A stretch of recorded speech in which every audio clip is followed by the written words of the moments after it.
Hello and welcome to GS by SM channel.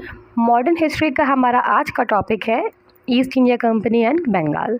तो आज हम देखेंगे कि किस तरह से ईस्ट इंडिया कंपनी ने बंगाल पे अपना कब्ज़ा किया। तो सबसे पहले हम 1700 के बंगाल के बारे में कुछ जानते हैं।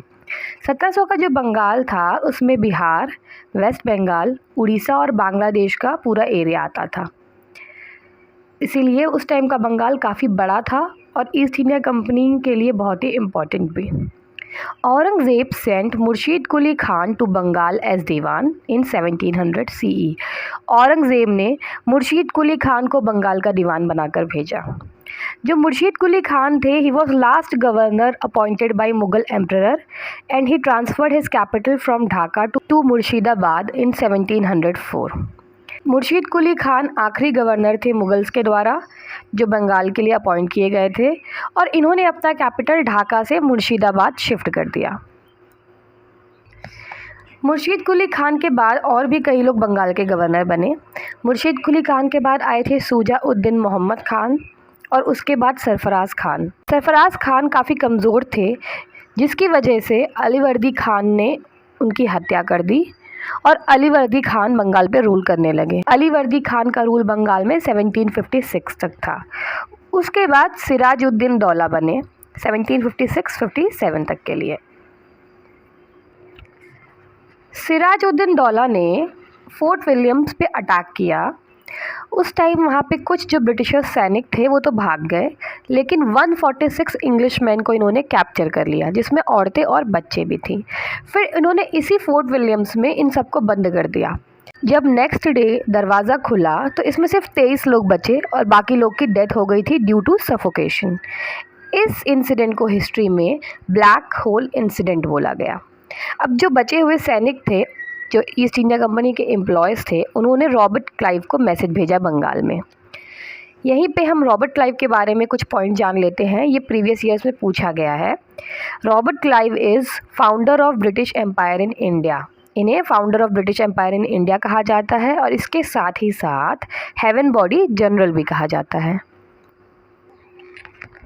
अब हुई battle of Plassey. Battle of Plassey हुई थी भागीरथी रिवर वेस्ट बंगाल के किनारों पर between Sirajuddaulah and Robert Clive. इसमें ईस्ट इंडिया कंपनी जीती और इन्होंने अपना एक जो रेसिडेंट था, एक ब्रिटिशर था, वो नवाब के कोर्ट में पोस्ट कर दिया। इन्होंने फिर एक नया बंगाल का नवाब बनाया, मीर जाफ़र। अब ये मीर जाफ़र कहाँ से आए, थोड़ा सा हम ये देखते हैं। जब अलीवर्दी खान राजा थे तो इनके दीवान थे मीर जाफ़र। जब सिराजुद्दौला बने तो इन्होंने मीर जाफ़र को हटा के अपना दीवान बना लिया मीर मदान को, जिससे मीर जाफ़र नाराज़ हो गए और ये ब्रिटिशर्स के साथ जाके मिल गए थे। इसीलिए बैटल ऑफ प्लासी के बाद जब ईस्ट इंडिया कंपनी जीती तो इन्होंने मीर जाफ़र को फिर से नवाब ऑफ बंगाल बना दिया और इससे वहाँ पर इनकी पॉलिटिकल पावर जो थी काफ़ी इंक्रीज़ हुई। अब मीर जाफ़र को हर काम में ब्रिटिशर्स की जो दखल अंदाजी थी वो पसंद नहीं आ रही थी, तो इन्होंने डच ईस्ट इंडिया कंपनी से अपने रिलेशन अच्छे बनाने की कोशिश की ताकि ये दोनों जो कंपनीज़ हैं आपस में लड़ें, डच ईस्ट इंडिया कंपनी और ब्रिटिश ईस्ट इंडिया कंपनी, और मीर जाफ़र को इसका फ़ायदा हो। लेकिन इस बात की भनक ब्रिटिश ईस्ट इंडिया कंपनी को लग गई और इन्होंने डच ईस्ट इंडिया कंपनी से लड़ाई करके उन्हें बंगाल से भगा दिया। Treaty of 1760। अब मीर जाफ़र को हटाकर ईस्ट इंडिया कंपनी ने मीर कासिम को बंगाल का दीवान बनाया, जिसके बदले में Mir Kasim agreed to cede the company Burdwan, Midnapore and Chittagong. Mir Kasim ने ईस्ट इंडिया कंपनी को बुर्दवान, मैदानपुर और चिलंगोंग दे दिया।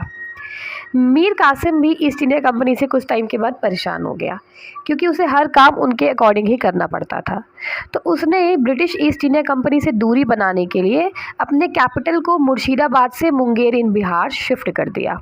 जब फारूक सियार ने दस्तक फरमान जारी किया था तो उसके अंडर ईस्ट इंडिया कंपनी को कोई टैक्स नहीं देना पड़ता था, लेकिन लोकल ट्रेडर्स अभी भी 40% टैक्स पे कर रहे थे। मीर कासिम ने इनका टैक्स भी ज़ीरो कर दिया, जिससे ईस्ट इंडिया कंपनी के लिए कंपटीशन बढ़ेगा और कंपटीशन बढ़ने की वजह से हो सकता है कि वो बंगाल छोड़ के चली जाए। इसके साथ साथ मीर कासिम ने अपनी आर्मी भी इम्प्रूव की। इस बात की भनक ईस्ट इंडिया कंपनी को लगी और मीर कासिम और ईस्ट इंडिया कंपनी के बीच कुछ स्मॉल बैटल्स हुई। जिसकी वजह से मीर कासिम ने शुजा उद दौला अवध के नवाब और मुग़ल किंग शाह आलम सेकंड इनसे हेल्प मांगी। और फिर हमारा बैटल ऑफ बक्सर 1764 हुआ। ये हुआ था Mir Qasim, Mughal king Shah Alam second, nawab of Awadh Shuja ud Daula और ईस्ट इंडिया कंपनी के बीच, जिसमें ईस्ट इंडिया कंपनी को रिप्रेजेंट कर रहे थे मेजर मोनरो। ये हुआ था मिसयूज़ ऑफ दस्तक की वजह से। जो ईस्ट इंडिया कंपनी के एम्प्लॉयज़ थे वो इस दस्तक को इंडियन मर्चेंट्स को कमीशन के लिए बेच देते थे। इस वॉर में ईस्ट इंडिया कंपनी जीती और मीर कासिम लड़ाई के दौरान ही वहाँ से भाग गए। Battle of Buxar treaty of Allahabad 1765 से एंड हुई। तो आइए अब देखते हैं कि ट्रीटी ऑफ इलाहाबाद 1765 क्या थी। ट्रीटी ऑफ इलाहाबाद 1765 ये हुई थी east India company, Shuja ud Daula and Shah Alam second के बीच में।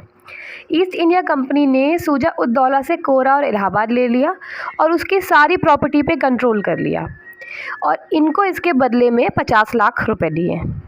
और फिर हुई ईस्ट इंडिया कंपनी और शाह आलम सेकंड के बीच ट्रीटी। इन्होंने शाह आलम सेकंड से कहा कि आप मुझे बंगाल, उड़ीसा और बिहार के दीवानी राइट्स दे दीजिए और इसके बदले में शाह आलम सेकंड को इलाहाबाद में रहने के लिए कहा।